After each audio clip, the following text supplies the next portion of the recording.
Kung ikaw ay mahigit 70 na taong gulang at sinabi sa iyo ng iyong doktor na magaling, bumaba na ang iyong blood pressure sa 120/80, kailangan mong marinig ito.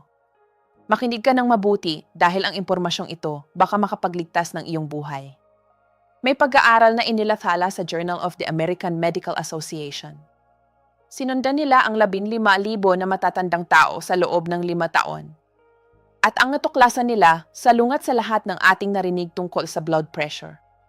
Ang mga senior na may kinatawag na iperpektong e-blood pressure ay may 28% na mas mataas na panganib na mahulog ng malubha. At ang kanilang rate ng pagkamatay mas mataas pa kaysa sa mga may katamtamang mataas na blood pressure. Sa susunod na ilang minuto, ipapakita ko sa inyo ang eksaktong hanay ng blood pressure na naugnay sa pinakamahabang buhay para sa matatanda. Ipaliliwanag ko kung bakit ang pamantayang target ay maaaring mapanganib pagkatapos ng edad 75. At ang isang simpleng pagsubok na magagawa ninyo sa bahay ngayong gabi na maaaring maiwasan ang isang mapaminsalang pagkahulog. Ako si Ithe Maricel Santos. At ang impormasyong ito, maaaring tunay na magligtas ng iyong buhay o ng buhay ng isang taong mahal mo. Bago tayo magpatuloy, mag-iwan na kayo ng komento ngayon. Isulat lang ang inyong edad.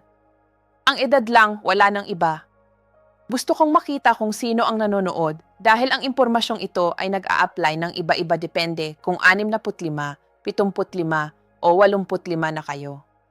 At kung nakaranas na kayo ng pagkahilo ng tumayo mula sa upuan o gising sa umaga, isulat ang salitang tihilo sa komento. Mahalaga ito. Maiintindihan ninyo kung bakit sa loob ng ilang minuto. Narito ang nangyayari sa mga ospital at klinika sa buong Pilipinas ngayon. May 78 taong gulang na nagpunta sa check-up. Ang blood pressure niya ay 145/86. Tiningnan ng doktor ang mga pamantayan. Nakita ang target na mas mababa sa 130 systolic. At agad na kumuhang panggamot. Isang gamot ang nadagdag pagkatapos ay isa pa. Sa loob ng 6 na buwan, bumaba ang blood pressure. 124/78. Masaya ang doktor. Ang pasyente ay nag-iisip na maayos na ang lahat. Mukhang kwento ng tagumpay. Pero narito ang hindi sinasabi ng mga panuntunan. Ang parehong 78 taong gulang na iyon, gising sa gabi para pumunta sa banyo.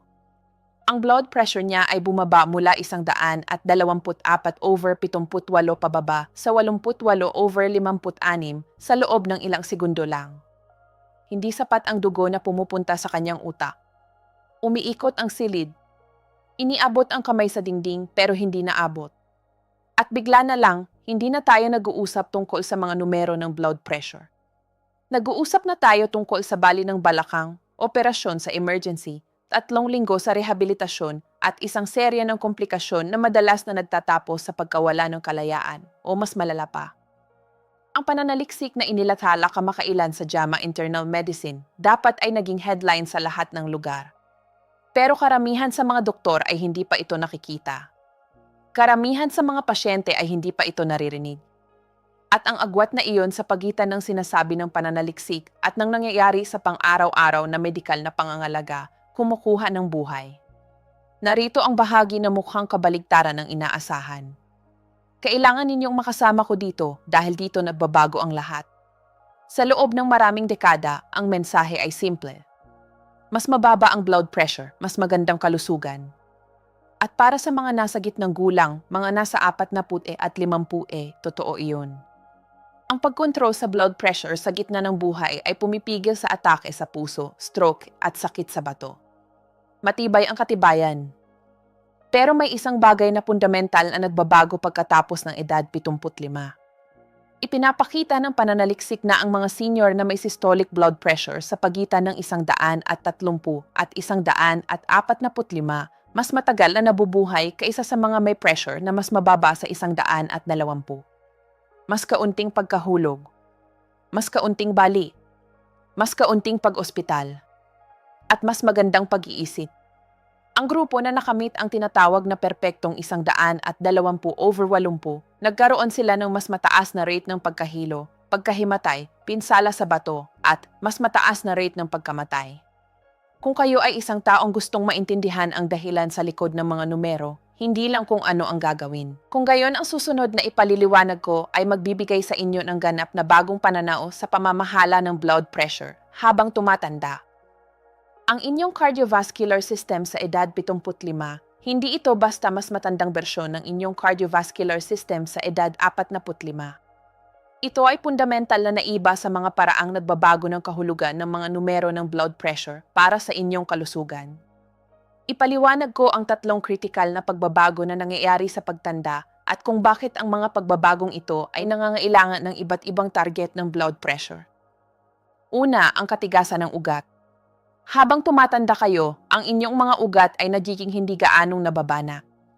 Isipin ang isang bagong tubo ng tubig kumpara sa isa na nasa labas ng araw sa loob ng 20 taon. Ang lumang tubo ay mas matgas, hindi gaanong nababana. Ang inyong mga ugat ay dumadaan sa katulad na proseso.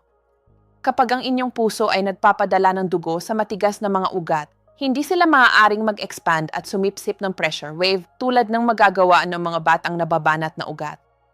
Ibig sabihin, kailangan ninyo ng bahagyang mas mataas na baseline pressure upang matiyak na ang sapat na daloy ng dugo ay umaabot sa inyong utak at bato, lalo na kapag nakatayo kayo at ang dugo ay kailangang dumaan laban sa gravity.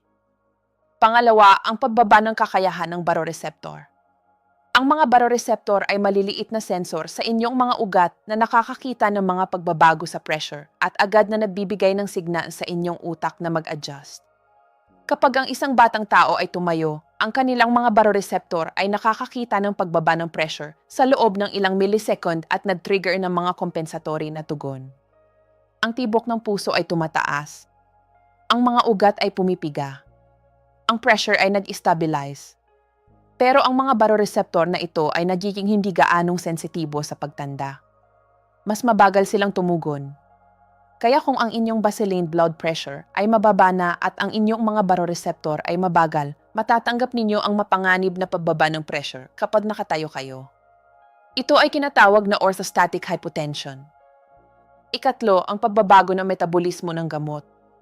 Ang inyong mga bato at atay ay hindi gaanong mahusay na nag-aalis ng mga gamot sa edad 75 tulad ng ginawa nila sa edad 45.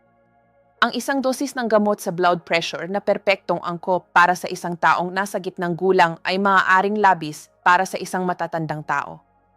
Ang gamot ay nananatili sa inyong sistema ng mas matagal, may mas malakas na epekto at maaaring masyadong mapababa ang blood pressure. Ngayon, sabihin ko sa inyo ang eksaktong natuklasan ng kamakailang pananaliksi dahil mahalaga ang mga detalye. Ang pag-aaral na inilathala sa JAMA Internal Medicine ay sinundan ang 15,342 na matatanda na higit sa edad 75 sa loob ng average na 5 taon. Hindi ito mga piniling malusob na senior. Ito ay mga tunay na matatandang tao, kasama ang mga may diabetes, nakaraang stroke, sakit sa puso at iba't ibang antas ng kahinaan. Hinahati ng mga mananaliksik ang mga kalahok sa mga grupo batay sa kanilang systolic blood pressure. Isang grupo ay nagpanatili ng pressure sa ibaba ng 120. Isa pa ay nasa pagitan ng 120 at 130. Isa pa ay nasa pagitan ng 130 at 140. Isa pa ay nasa pagitan ng 140 at 150. At isa pa ay higit sa 150. Narito ang natuklasan nila. Ang pinakamababang rate ng pagkamatay ay nasa grupo na may systolic pressure sa pagitan ng 130 at 140. Hindi sa ibaba ng 120. Hindi ang textbook na perpektong numero, kundi ang katamtamang hanay. Ang mga may pressure na mas mababa sa 120 ay nagkaroon ng 28% na mas mataas na panganib ng malubhang pagkahulog na nangangailangan ng pag-ospital. Nagkaroon sila ng mas mataas na rate ng acute kidney injury. At ang kanilang kabuang rate ng pagkamatay ay 14% na mas mataas kaysa sa mga nasa hanay na 130 hanggang 140. Ang grupo na may pressure na higit sa 150 ay nagkaroon din ng mga problema tulad ng inaasahan. Mas mataas na rate ng stroke. Mas maraming cardiovascular events. Pero ang sorpresa ay ang napakababang pressure ay kasing panganib ng napakataas na pressure. Ang sweet spot, Ang hanay na naugnay sa pinakamababang mortality at pinakamataas na kalidad ng buhay ay mas mataas kaysa sa inirerekomenda ng mga tradisyonal na panuntunan. Isipin ninyo ito. Kayo ay 76 taong gulang. Pumunta kayo sa inyong doktor para sa routine na check-up sa Makati Medical Center o sa Philippine General Hospital. Ang inyong blood pressure ay 142/84. Mukhang nag-aalala ang inyong doktor. Sinabi niya, kailangan nating ibaba ito sa hindi bababa sa 130, mas mabuti ay malapit sa 120. Nagsimula kayo sa gamot. 2 buwan pagkatapos, ang inyong pressure ay 128/78.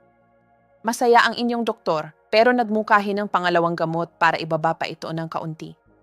2 buwan pa ang lumipas. Ang inyong pressure ay 122/76 na. Perpekto. Sa simula ay okay kayo. Pero pagkatapos ay napansin ninyo ang isang bagay. Kapag nagtayo kayo mula sa inyong upuan para sagutin ang telepono, biglang nahihilo kayo ng ilang segundo. Kapag nagtayo kayo mula sa mesa ng hapunan, may isang saglit na parang umiikot ang silid. Sinabi ninyo ito sa inyong doktor. Sinabi niya, malamang kaugnay lang ito ng edad. Ang inyong mga ugat ay mas mabagal na nag-a-adjust. Tumayo lang ng dahan-dahan. Mag-ingat lang. Pero ang tunay na nangyayari ay ang inyong blood pressure, na mukhang maganda habang nakaupo kayo sa klinika ng doktor, ay dramatikong bumabagsak kapag nagtayo kayo. Mula 122/76 na nakaupo, hanggang 75/60 na nakatayo. Ang inyong utak ay paulit-ulit na nagdadanas ng hindi sapat na daloy ng dugo. Ikaw ay nasa mataas na panganib ng pagkahulog, pero walang sumusubaybay dito dahil ang inyong blood pressure habang nakaupo ay mukhang textbook na perpekto. Ang sitwasyong ito ay nangyayari libo-libong beses bawat araw sa buong Pilipinas. At mapipigilan ito kung maintindihan natin na ang mga target ng blood pressure ay kailangang individualize batay sa edad at functional na katayuan, hindi ipinapatupad ng pangkalahatan. Narito ang nagugulat sa akin. May simpleng pagsubok na tumatagal ng humigit kumulang 3 minuto at maaaring matukoy kung ang inyong mga gamot sa blood pressure ay naglalagay sa inyo sa panganib ng pagkahulog. Ito ay kinatawag na orthostatic vital sign measurement. At karamihan sa mga doktor ay hindi ito regular na ginagawa. Ituturo ko sa inyo kung paano gawin ang pagsubok na ito sa bahay ngayong gabi dahil ang impormasyong ito ay potensyal na nagliligtas ng buhay. Kailangan ninyo ng home blood pressure monitor. Available ang mga ito sa kahit anong botika tulad ng Mercury Drug o Watsons para sa humigit kumulang 700 hanggang 1,500 piso. Narito ang protocol. Humiga ng patag sa inyong kama o sofa sa loob ng 5 minuto. Magpahinga lang. Pagkatapos ng 5 minuto, sukatin ang inyong blood pressure habang nakahiga pa rin. Isulat ang parehong numero, ang systolic at diastolic. Ngayon ay tumayo at agad na sukatin muli ang inyong blood pressure habang nakatayo. Huwag maghintay. Sukatin agad. Isulat ang mga numerong iyon. Ihambing gayon. Kung ang inyong systolic blood pressure ay bumaba ng higit sa 20 puntos, o kung ang inyong diastolic ay bumaba ng higit sa 0 puntos, mayroon kayo ng orthostatic hypotension.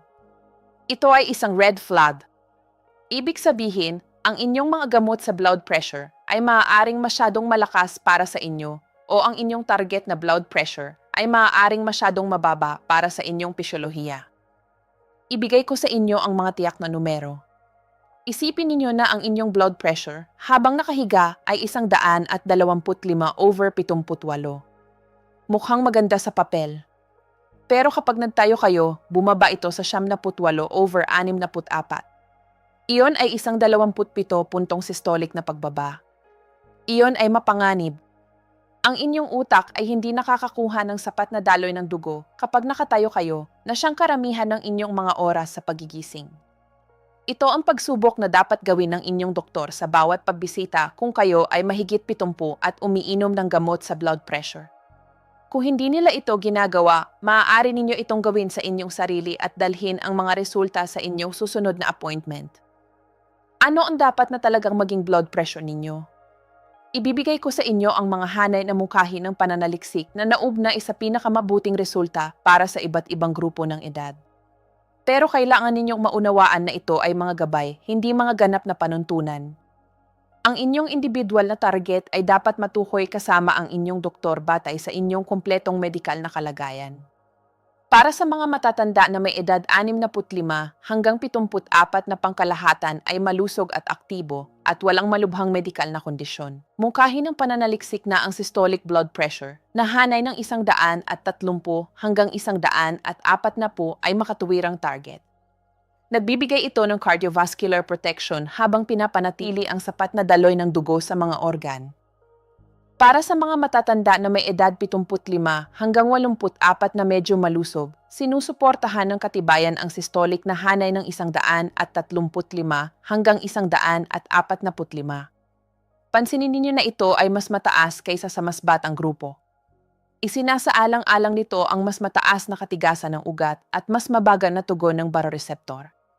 Para sa mga matatanda na higit sa 85 o para sa mga mahina anuman ang edad, ang systolic na hanay ng 140 hanggang 150 ay maaaring pinakaangkop. Sa yugtong ito, ang pag-iwas sa mga pagkahulog at pagpapanatili ng kalidad ng buhay ay madalas na mas mahalaga kaysa sa agresibong pagpapababa ng blood pressure. Ngayon, paano naman ang diastolic, ang ibabang numero? Para sa mga matatandang tao, ang diastolic pressure ay dapat na manatiling higit sa 65, perpekto sa pagitan ng 70 at 85. Ang napakababang diastolic pressure ay nagbabawas ng daloy ng dugo sa muscle ng puso sa panahon ng relaxation phase at maaaring magdulot ng mga problema.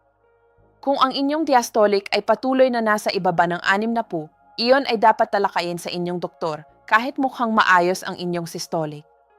Isipin ninyo ang dalawang tao na magkaparehong edad. Parehong 81 taong gulang, pero ang kanilang sitwasyon ay ganap na magkakaiba. Ang una ay nakatira ng mag-isa sa kanilang bahay sa Quezon City, pangkalahatan ay maayos, pero may ilang malalang kondisyon. Banayad na heart failure, malalang sakit sa bato, at osteoarthritis. Ang blood pressure ay 158/88. Gusto ng doktor na simulan ang agresibong paggamot upang maibaba ito sa ibaba ng 130. Ang pangalawa ay 81 din pero malusog at aktibo. Naglalaro ng tennis sa Luneta Park 2 beses sa isang linggo. Walang malubhang medikal na problema. Ang blood pressure nito ay 158/88 rin. Parehong numero, parehong edad, pero ganap na magkakaibang profile ng panganib. Para sa una, ang pagsisimula ng maraming gamot sa blood pressure ay nagdadala ng malaking panganib. Ang mga gamot na iyon ay maaaring masyadong mapababa ang pressure, lalo na kapag nakatayo. Maaari nilang mapasama ang function ng bato. Maaari silang magdulot ng pagkahilo at dagdagan ang panganib ng pagkahulog na sa osteoarthritis ay maaaring maging sakuna. Ang mas makatwirang diskarte ay ang mga pagbabago sa pamumuhay muna. Kung kinakailangan ang mga gamot, ang isang mababang dosis ng isang gamot na may maingat na pagsubaybay at tinatanggap ang isang target ng marahil 140 hanggang 145 systolic kaysa sa agresibong pagtutulak patungo sa 130. Para sa pangalawa, ang malusob na 81 taong gulang, ang 158/88 ay maaaring mangailangan ng paggamot pero hindi agresibong paggamot. Marahil ang mga pagbabago sa pamumuhay ay maaaring maibaba ito sa 145/84 na para sa isang malusob na tao sa edad na iyon ay maaaring ganap na katanggap-tanggap ng walang gamot. Parehong numero, magkaibang tao, magkaibang diskarte. Ito ay tinatawag na pagtulong sa pasyente, hindi sa numero. Bigyan ko kayo ng mga tiyak na konkretong hakbang na maaari ninyong simulan ngayong gabi. Una, kung kayo ay mahigit 70 at umiinom ng gamot sa blood pressure, bumili ng home blood pressure monitor kung wala pa kayo. Sukatin ang inyong pressure sa parehong oras bawat araw sa loob ng 2 linggo, umaga at gabi. Magtago na nakasulat na log, nagbibigay ito sa inyo ng tumpak na average at tumutulong sa inyong makita ang mga pattern. Pangalawa, gawin ang orthostatic blood pressure test na inilarawan ko kanina. Nakahiga sa loob ng 5 minuto, sukatin ang pressure, pagkatapos ay tumayo at sukatin agad. Kung mayroon kayong pagbaba ng higit sa 20 puntos systolic o 0 puntos diastolic, isulat iyon para talakayin sa inyong doktor. Pangatlo, masusing suriin ang inyong mga sintomas. Nakakaramdam ba kayo ng pagkahilo kapag tumayo? Hindi may paliwanag na pagod? Mahirap mag-concentrate? Ito ay maaaring mga palatandaan na ang inyong blood pressure ay masyadong mababa kahit mukhang maayos ang mga numero. Pang-apat, mag-schedule ng appointment sa inyong doktor partikular para talakayin ang inyong mga target ng blood pressure. Huwag lang tanggapin ang isang pangkalahatang pahayag na kailangan ninyong maging sa 120/80. Itanong kung anong target ang angkop batay sa inyong edad, inyong iba pang medikal na kondisyon at inyong functional na katayuan. Dalhin ang inyong home blood pressure log, dalhin ang inyong mga orthostatic measurements kung nakahanap kayo ng malaking pagbaba. Magkaroon ng impormasyon sa pakikipag-usap. Ikalima, kung nakakaranas kayo ng mga side effect mula sa mga gamot sa blood pressure, magsalita. Huwag magtiis ng tahimik. Maraming tao ang inaakala na ang pakiramdam ng pagkahilo o pagod sa mga gamot ay isang bagay na kailangang tanggapin. Pero madalas ay maaaring i-adjust ang mga dosis, maaaring palitan ang mga gamot, o maaaring baguhin ang mga target upang mapabuti ang inyong kalidad ng buhay habang nabibigay pa rin ang cardiovascular protection. Narito ang alam ninyo ngayon na hindi alam ng karamihan sa mga tao, kasama na ang maraming tagapagbigay ng kalusugan. Ang mga target ng blood pressure ay hindi dapat pangkalahatan. Ang isang 45 taong gulang at isang 85 taong gulang ay hindi dapat ganapan ng parehong pamantayan. Para sa mga matatandang tao, lalo na ang mga mahigit 75, ang systolic blood pressure sa hanay ng 130 hanggang 145 ay nauugnay sa pinakamahaba na buhay at pinakamabuting kalidad ng buhay. Mas mababa sa 120 ay nagdadagdag ng panganib ng mga pagkahulog, orthostatic hypotension, pinsala sa bato, at posibleng pagbaba ng pag-iisip. Mas mataas sa 150 ay nagdadagdag ng cardiovascular risk. Ang sweet spot ay nasa gitna. Natutunan ninyo na ang orthostatic hypotension, ang pagbaba ng blood pressure, kapag nagtayo kayo, ay madalas na mas mapanganib kaysa sa katamtamang mataas na blood pressure habang nakaupo. Natutunan ninyo kung paano ito subukan sa bahay. Natutunan ninyo ang mga pisyolohikal na dahilan kung bakit ang mga senior ay nangangailangan ng iba't ibang target. Higit sa lahat, mayroon na kayong wika at kaalaman para magkaroon ng impormasyon sa pakikipag-usap sa inyong doktor. Hindi na kayo basta isang passive na tatanggap ng medikal na payo. Kayo ay isang informed na kalahok sa inyong sariling pag-aalaga. At iyon ay nagbibigay ng kapangyarihan. Mas may kaalaman na kayo ngayon tungkol sa pamamahala ng blood pressure sa mga matatandang tao kaysa sa malamang na 70% ng mga tao sa inyong edad. Naiintindihan ninyo ang nuances. Alam ninyo na ang isang sukat ay hindi angkop para sa lahat. Kung ang impormasyong ito ay nagbigay sa inyo ng kalinawan, kung sumagot ito ng mga tanong na matagal na ninyong itinatanong, kung nagbigay ito sa inyo ng lakas ng loob na ipagtanggol ang inyong sarili, nagawa ko na ang aking trabaho. Mag-iwan ng komento ngayon na nagsasabing ki-informed kung naramdaman ninyong mas handa na kayo para talakayin ito sa inyong doktor. I-share ang video na ito sa mga kaibigan o miyembro ng pamilya na mahigit 65 na maaaring makinabang sa impormasyong ito.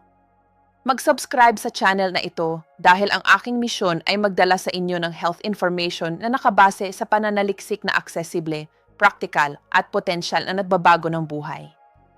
Sa susunod na video, magsasalita ako tungkol sa 3 supplement na ipinapakita ng pananaliksik na maaari talagang suportahan ang malusog na blood pressure ng natural at ang 2 sikat na supplement na isang ganap na pag-aaksaya ng pera.